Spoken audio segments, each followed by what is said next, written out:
I put my brother in the hospital after he slept with my wife and bragged, "You know I always get what I want." My family took his side and tried to get me thrown in jail, so I made them regret it. I'm not the type to overreact. Never have been. Growing up, I was the one who fixed things while my younger brother Troy broke them. He'd charm his way out of trouble, I'd clean up the mess. That dynamic carried into adulthood. He became the golden child who could do no wrong, and I became the reliable one nobody worried about. Turns out, that's exactly how you end up blindsided. I'm 35, been married to Vivian for 8 years. No kids, we talked about it but never pulled the trigger.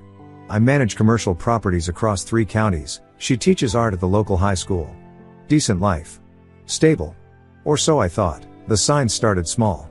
Late nights at school events that didn't match the district calendar. Her phone screen always face down. The way she'd flinch when I walked into a room. I'm not paranoid by nature, but I'm not stupid either. 2 weeks ago, I found a hotel receipt in her car.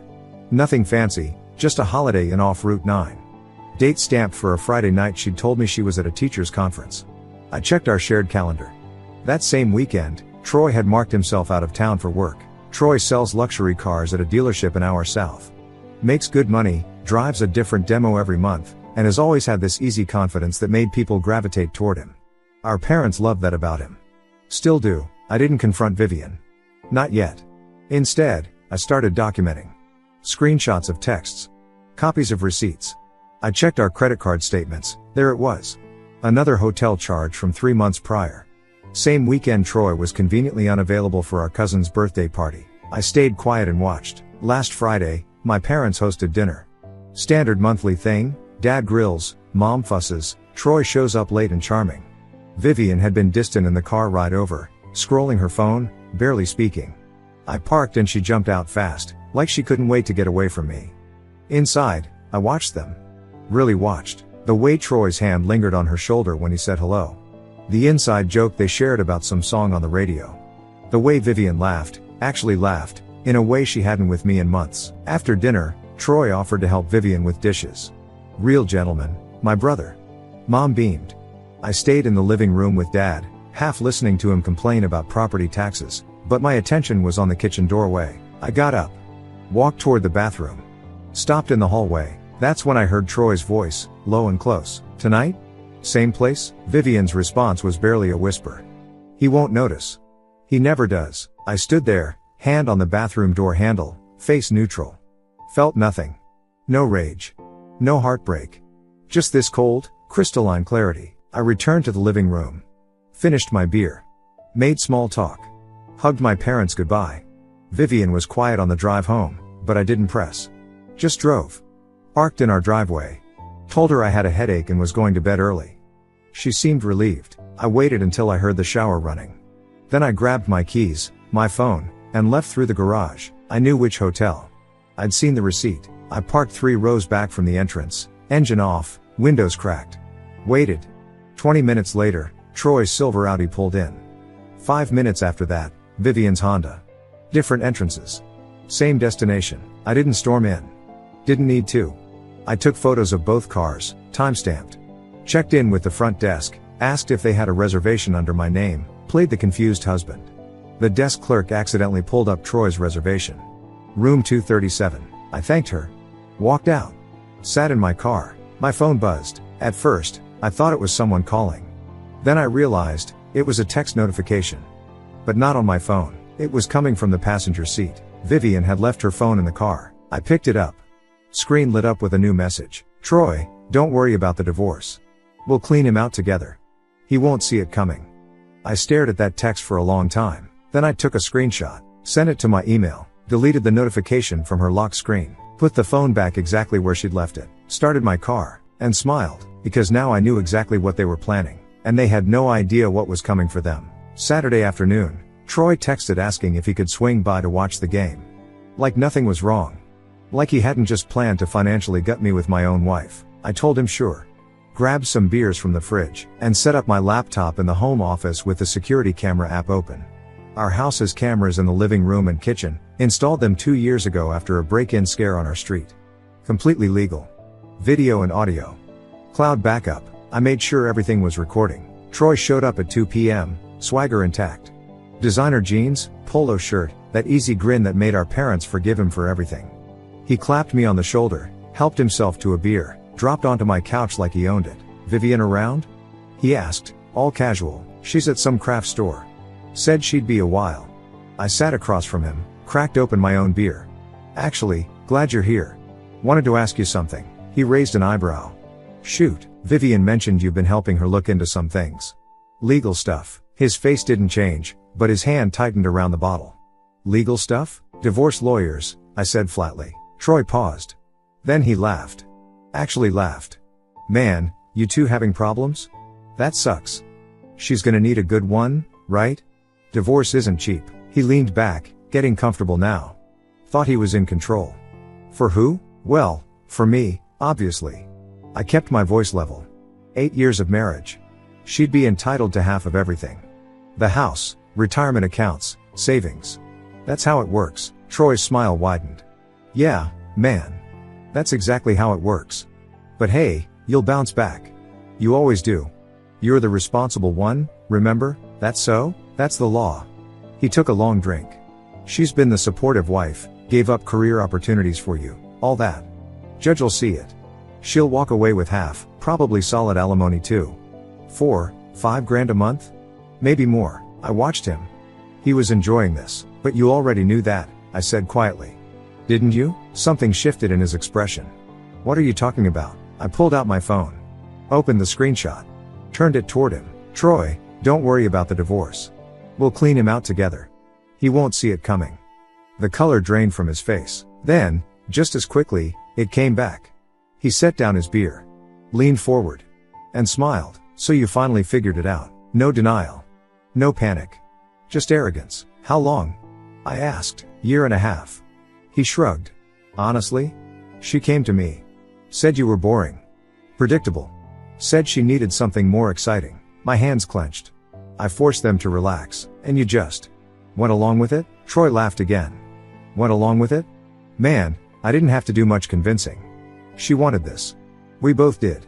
He stood up, paced a little, hands in his pockets. "Look, I didn't plan it. But when it happened, yeah, I went for it. She's my wife. She was your wife."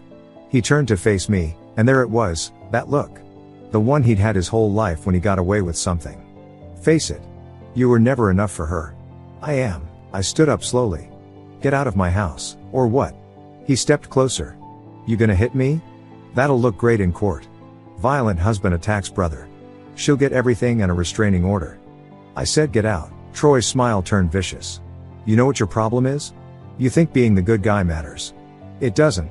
People like me? We take what we want. And we get away with it."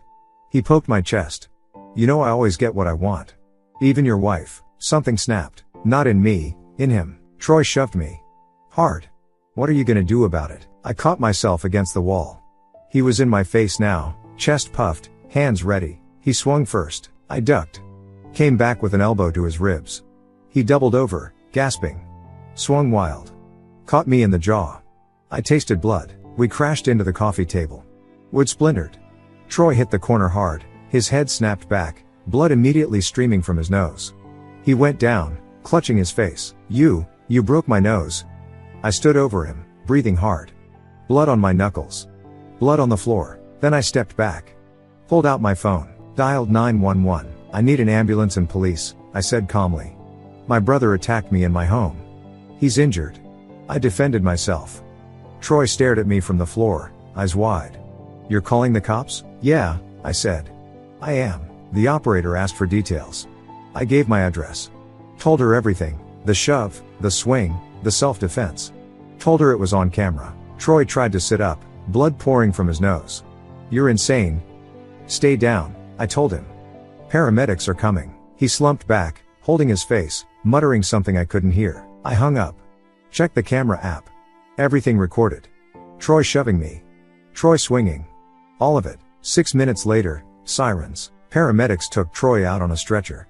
Broken nose, possible concussion, gash on his forehead that needed stitches. Police took statements. I showed them the footage. Showed them the text. Explained calmly. My brother admitted to an affair with my wife, taunted me, physically attacked me in my own home. They nodded. Took notes. Told me they'd be in touch. I watched them leave. Then my phone exploded. Mom. Dad. Troy's wife Angela. Texts. Calls. Voicemails piling up. Mom, what did you do? Troy's in the hospital. Dad, call me right now. Angela, you put him in the hospital? What is wrong with you? I didn't respond. Instead, I opened my email. Forwarded the hotel photos, the security footage, the clean him out text, and the audio recording of Troy's confession to my lawyer. Subject line, need representation. Expect criminal charges and divorce filing Monday. Hit send, set my phone face down on the counter, and waited, because they wanted to destroy me. They wanted me in jail, broke, humiliated, so I was going to let them try. And when they failed, they'd realize something they should have known from the start. I don't lose control, I just stop playing by their rules. Monday morning, I got the call. Detective Morrison. Pleasant voice, professional tone. Asked if I could come down to the station to answer some follow-up questions about Saturday's incident. Am I being charged with anything? Not at this time. Just want to clarify a few details. I called my lawyer first. Gregory Huang. Former prosecutor, now defense attorney. Sharp as hell and expensive. He'd already reviewed everything I sent over the weekend. Don't say a word without me there, he said. I'll meet you at the station in an hour. I showed up at 10 a.m. Gregory was already waiting, briefcase in hand, suit immaculate. Morrison led us to an interview room. Laid out photos of Troy's injuries, broken nose, stitches above his eyebrow, bruising on his ribs. Your brother's pressing charges, Morrison said. Physical attack and battery. His statement says you attacked him without provocation. Gregory slid a USB drive across the table. That's security footage from my client's home. Audio and video. You'll see Mr. Troy initiated physical contact. My client defended himself. Morrison plugged it in. Watched. His expression never changed, but I saw the moment he realized this wasn't what Troy had claimed. Your brother says you were angry about financial matters. That you threatened him. My brother admitted to an ongoing affair with my wife, I said calmly. He taunted me about it. Then he shoved me. It's all on the recording. Gregory added, there's also text evidence showing premeditation on Mr. Troy's part to defraud my client in a pending divorce. We're happy to provide all materials to the DA. Morrison took notes. I'll need to review this with the prosecutor. We left. Gregory walked me to my car. They're going to try to spin this, he said. Your family's already started. Your mother called the station this morning claiming you've been unstable, jealous of your brother for years. Of course she did. Let them build their case. We've got facts. They've got feelings. He clapped my shoulder. Sit tight. Don't engage with them. Not a word. I didn't have to wait long. That afternoon, my phone buzzed. Family group chat. I'd been removed, but my cousin forwarded screenshots. Mom, he's always been jealous of Troy. This was bound to happen. Dad, we need to protect Troy. Get him the best lawyer.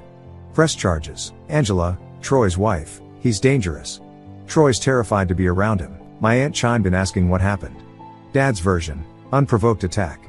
Troy just went to watch a game and his own brother snapped. No mention of the affair. No mention of Vivian. Just poor, innocent Troy. I screenshotted everything. Sent it to Gregory. His response, perfect. Let them commit to that story. Wednesday, I got served. Civil suit from Troy, $50,000 in damages, medical expenses, emotional distress. I handed it to Gregory. Expected, he said. We'll countersue. Alienation of affection laws still apply in this state. His affair with your wife is actionable. Thursday, the DA called Gregory. I sat in his office while he put it on speaker. We've reviewed the evidence, the prosecutor said. Video clearly shows the brother initiated contact. Self-defense claim holds up. We're declining to file charges. I felt nothing. Just nodded. Gregory hung up. That's round one. Now we go on offense. Friday morning, I walked into the county clerk's office and filed for divorce. Grounds, adultery, evidence, attached. I paid extra for immediate service. By noon, a process server walked into Vivian's classroom during fifth period and handed her the papers in front of 23 sophomore students. Petty? Maybe. Satisfying? Absolutely. My phone rang within an hour. My father. I let it go to voicemail. Dad, you're tearing this family apart. Your mother's beside herself. Troy's hurt, scared, and you're making this worse. Call me back. We need to fix this. I deleted it. Then I called Gregory. File the civil suit against Troy. Alienation of affection. And let's move on the divorce. Already drafting it. But you need to know, your wife's going to fight. She'll claim marital assets, alimony. She's probably already talking to attorneys. Let her try. Gregory paused. You sound confident. I am. Why? Because 8 years ago, when Vivian and I got engaged, my parents insisted I protect myself. Said I'd worked too hard to risk losing everything. They pushed me to get a prenup. I could hear Gregory smiling through the phone. Did you? I did. Vivian signed it. Barely read it. Thought it was standard paperwork. And there's an infidelity clause. She cheats. She gets the minimum the court allows. Nothing more. Silence. Then Gregory laughed. Actually laughed. You've been sitting on this the whole time? Didn't need it until now. What about assets?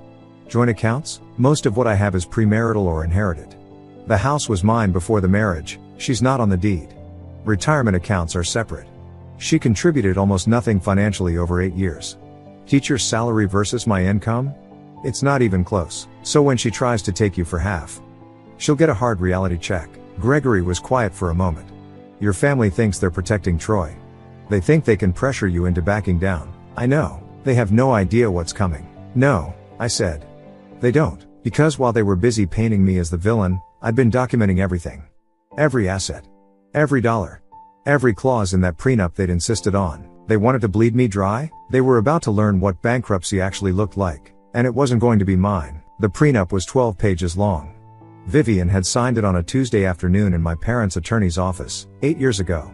She'd been annoyed about the appointment, wanted to finalize wedding venue deposits instead, but my parents insisted. It's just a formality, my mother had said.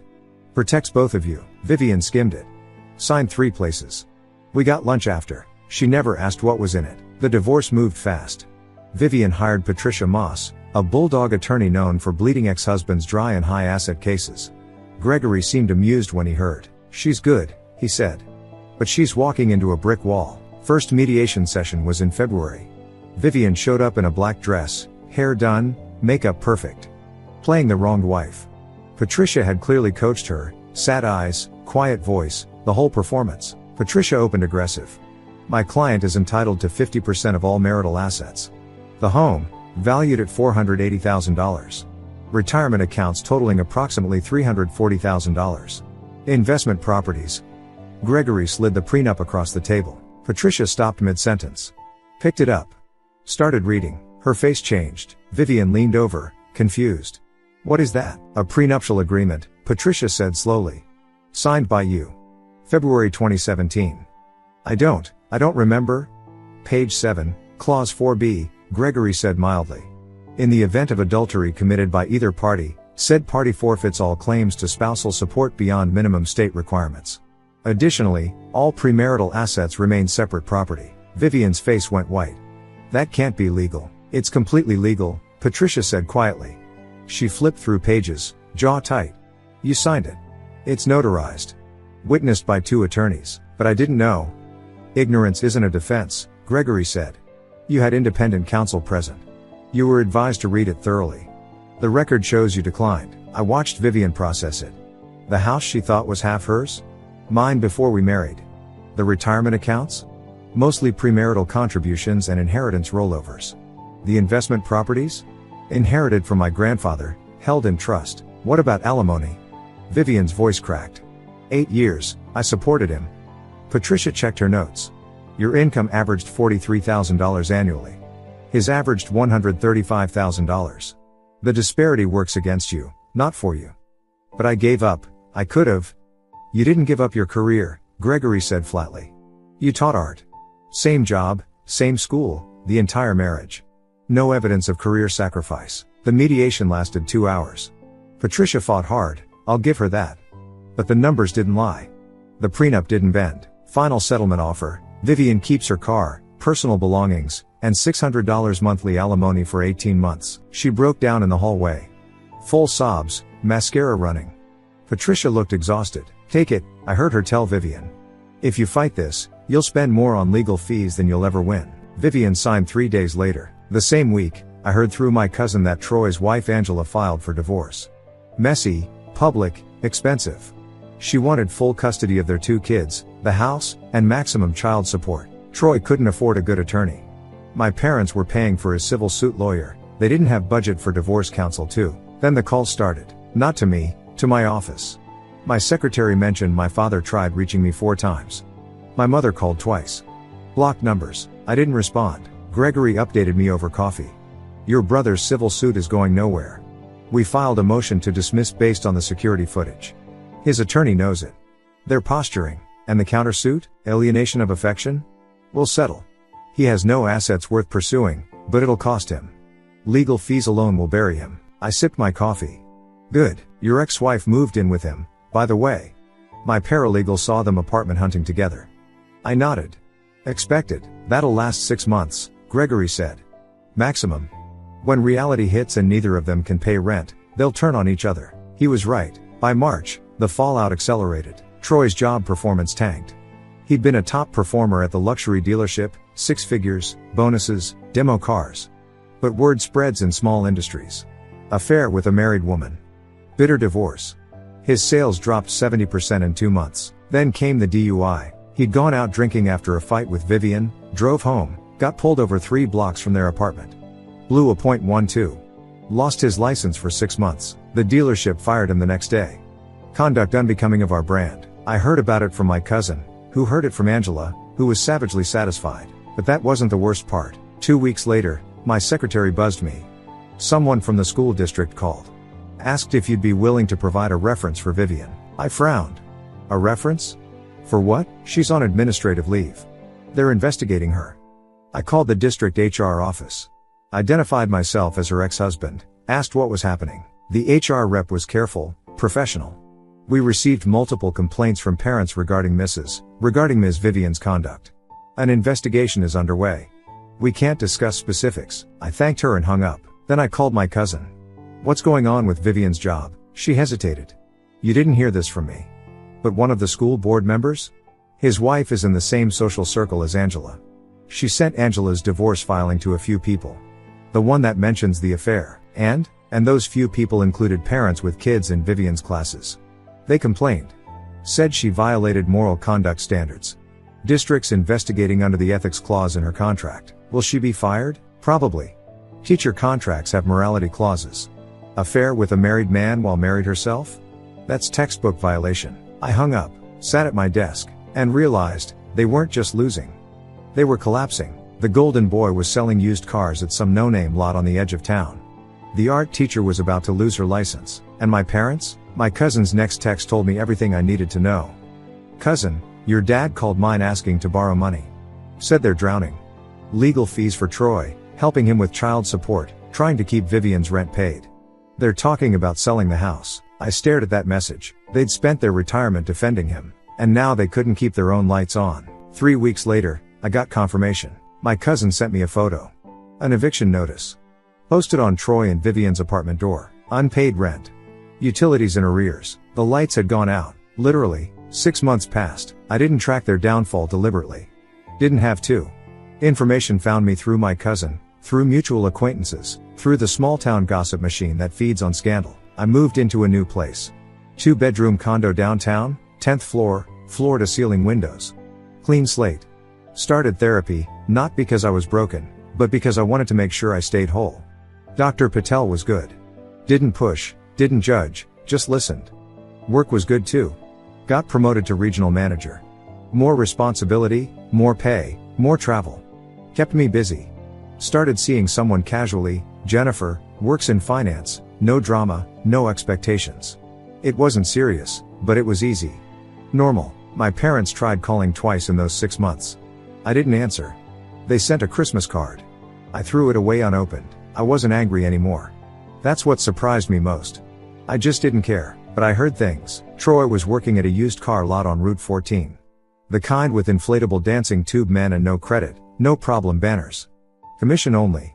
He'd gone from selling $80,000 luxury sedans to $8,000 salvage title Hondas. His divorce from Angela finalized in April. She got the house, primary custody of both kids, and $1,800 monthly child support. Troy couldn't afford it. He was already 3 months behind by May. Angela filed for contempt of court. The golden boy was looking at jail time for unpaid support. Vivian's situation was worse. The school district fired her in March. Moral turpitude violation. Turns out one of the school board members was close friends with Angela. The divorce filing, complete with details of the affair and the clean him out text, got passed around parent groups like wildfire. Parents complained. The district investigated. Her contract had a clause about conduct reflecting poorly on the institution. She was done. Her teaching license went under state review. Even if she wanted to teach somewhere else, the termination on her record flagged every background check. Nobody would hire her. She was applying for retail jobs. Getting rejected. The $600 monthly alimony I paid wasn't enough to cover rent, let alone utilities and food. Troy was contributing nothing. He barely made enough to survive himself. By June, they were drowning. My cousin texted me a photo, another eviction notice. Third apartment in 4 months. Behind on rent, utilities shut off for non-payment. Cousin, they're sitting in the dark. Literally. Troy's car got repossessed last week. Vivian's asking people for grocery money. I stared at that text for a long time. Then I put my phone down and went to the gym. The social fallout was just as brutal. Extended family knew the truth. My aunts, uncles, cousins, they'd all seen the evidence, heard the stories. Troy wasn't invited to gatherings anymore. When his name came up, conversations died. My parents were isolated. Embarrassed. Ashamed of what their golden child had become. Because they'd gambled everything on him. My cousin told me they'd drained their retirement accounts. Dad's 401k, gone. Cashed out early, paid the penalties, threw it all at Troy's legal fees and child support debts. They'd paid his rent twice. Covered his car payments before the repo. Bought groceries for him and Vivian. It still wasn't enough. In July, they sold their house. The 4-bedroom colonial they'd lived in for 30 years. Sold it fast, under market value, because they needed the cash immediately. They moved into a small apartment across town. 2 bedrooms, thin walls, no yard. My mother's health declined. High blood pressure, stress-induced. She was on 3 medications now. My cousin said she looked 10 years older. My father stopped returning calls from friends. Stopped going to church. Just worked, came home, stared at the TV. They'd built their entire life around protecting Troy. Around believing he was special. And he'd burned through everything they had. Troy tried getting unemployment. Denied, fired for cause. The DUI conviction made him uninsurable for driving jobs. His resume was toxic. Nobody wanted him. By August, I heard he was working overnight shifts at a gas station. Minimum wage, no benefits. Vivian picked up scattered hours at a coffee shop. Barely covered her phone bill. They were still together. Barely. My cousin said they fought constantly. Screaming matches in the parking lot. Blame. Resentment. They destroyed everything for each other, and now they were stuck in the wreckage. Vivian's parents disowned her. Refused to help. Said she'd made her choices and had to live with them. Troy had nobody left except our parents, who had nothing left to give. I tried not to think about it. Tried to just live my life. But the updates kept coming. Small town gossip is relentless. September came. I took a weekend trip upstate with Jennifer. Rented a cabin, hiked, unplugged. It was good. Peaceful. When I got back Sunday evening, I pulled into my parking spot and checked my phone. 17 missed calls. My cousin. Twice. A number I didn't recognize. 3 times. My father's cell. 12 times. I scrolled through. No voicemails. Just calls. Then a text from my cousin. Cousin, they're coming to you. I tried to stop them. I'm sorry. I stared at that message. Checked my security camera app. Rewound to earlier that afternoon. There, my parents' car, parked outside my building. Waiting. I zoomed in. Saw 3 people in the car. Mom. Dad. Troy. My phone buzzed. Another call from my father. I declined it. Grabbed my bag. Went upstairs. Made dinner. Watched TV. Showered. Tried to pretend I didn't know what was coming. Friday evening. Just after 7 p.m. The doorbell rang. I checked the camera feed. There they were. Mom looked destroyed. Face gaunt, hair graying, shoulders slumped like she was carrying the weight of the world. Dad beside her, jaw tight, eyes sunken. He'd lost weight. Looked older. Tired. And Troy, my brother, stood behind them, hands in his pockets, head down. His clothes were wrinkled. Hair unwashed. He looked hollow. Empty. They weren't just asking for help. They were begging for survival. I stood there, staring at the screen. This was the moment they'd planned for. The moment they expected me to fold. To be the reliable one. The responsible one. The one who fixes things while Troy breaks them. I took a breath, walked to the door, and opened it. They stood in the hallway outside my door. Mom's eyes were already red. Dad's hands trembled slightly at his sides. Troy wouldn't look at me. I didn't invite them in. Please, Mom said. Her voice cracked. He's your brother. We're family. Family forgives. I leaned against the doorframe. Kept my voice level. Family protects each other. You protected him. Not me. We didn't know. You knew exactly what he did. You just didn't care. Dad stepped forward. We're broke. Do you understand? Sold the house. Your mother's on medications we can barely afford. We have nothing left. You had a retirement. A home. Savings. We spent it defending him. Helping him. Dad's voice rose. What were we supposed to do? Let him go to jail? He didn't go to jail, I said quietly. Because I defended myself legally. You could have accepted that. Instead, you called me unstable. Pushed for charges. Tried to destroy me. Silence. Troy finally spoke. His voice was hollow. Empty. I lost everything. My job. My kids. My wife. Vivian and I were living in the dark. Literally. No power. No water. He looked up at me. I have nothing. You didn't lose anything, I said. You gambled it away. There's a difference. I made a mistake. No. You made a choice. Every step of the way, you chose. You chose to sleep with my wife. You chose to plan to rob me. You chose to taunt me in my own home. Those weren't mistakes. They were decisions. A car door slammed in the parking lot below. Footsteps on the stairs. Vivian appeared at the top. She looked worse than any of them. Hair unwashed, clothes hanging loose, face gaunt. She'd lost weight. Dark circles under her eyes. She stopped when she saw me. I didn't want to come. They made me. You don't have to be here, I said. Yes, I do. Her voice was barely a whisper. Because I need to tell you I was stupid. I was selfish. I listened to him. She gestured at Troy and I ruined everything. Don't put this on me, Troy snapped at her. You said we'd be fine. Vivian's voice cracked. You said the divorce would set us up. That we'd take everything and start fresh. You said. I said what you wanted to hear. They were fracturing. Right there in my hallway. Turning on each other. I watched. Feeling nothing. Please, Mom said again. She was crying now. Full tears. You were always the good one. The responsible one. Please. Be that person now. I am, I said. I'm being responsible for myself. That's the lesson you never taught me. That I mattered too. I reached into my pocket. Pulled out a business card. Dr. Patel's office. I handed it to my father. 6 sessions, I said. For Mom. I'll call and cover them. After that, you're on your own. Dad stared at the card. That's it? That's all you'll do? That's more than you did for me. We're your family. You were my family. You stopped being that when you chose him over me. Troy's hands clenched. So what? You're just going to let us starve. You're not starving. You're suffering consequences.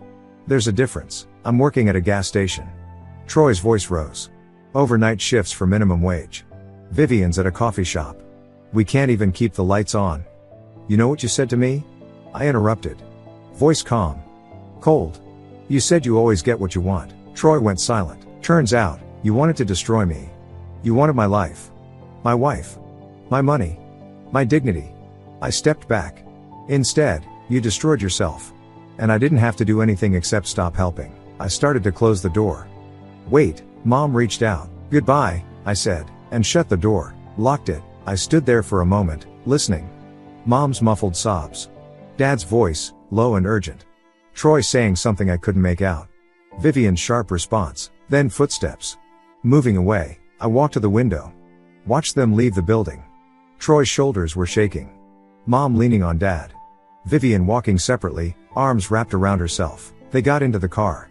Sat there for a few minutes. Then drove away. I grabbed my keys. My jacket, walked out. Locked my door behind me. Took the elevator down to the garage, got into my car, started the engine, backed out of my spot. Drove toward the exit. I passed them in the parking lot. Their car was still there, pulled off to the side. All 4 of them visible through the windows. Crying. Fighting. Broken. I didn't slow down, didn't look back, just drove, windows down. Music low. The highway stretched out ahead, city lights fading behind me. They thought winning meant destroying me. In reality, they just destroyed themselves. I didn't have to do anything except stop holding them up, and that was the consequence they never planned for. 3 months later, Troy filed for bankruptcy. Vivian moved back with her parents in another state. They'd reluctantly taken her in after she'd exhausted every other option. Last I heard, she was working retail, still barred from teaching. My parents downsized again. Smaller place, cheaper state, far from anyone they knew. We exchanged Christmas cards that first year. Nothing since. I got promoted again. Bought a cabin upstate. Started a serious relationship with Jennifer. She's good people, keeps me grounded, doesn't ask about my family much. My cousin keeps me loosely updated. Troy's still working dead-end jobs, still behind on child support, still blaming everyone but himself. I don't think about them often anymore. But when I do, I remember that moment. Standing in my doorway. Watching them beg, and choosing myself, not out of revenge. Not out of spite, just out of the simple understanding that some bridges burn for a reason. And sometimes, the healthiest thing you can do is walk away from the ashes. Thank you so much for watching until the end. If you really like our videos, please don't forget to like, share, and subscribe. Have a great day.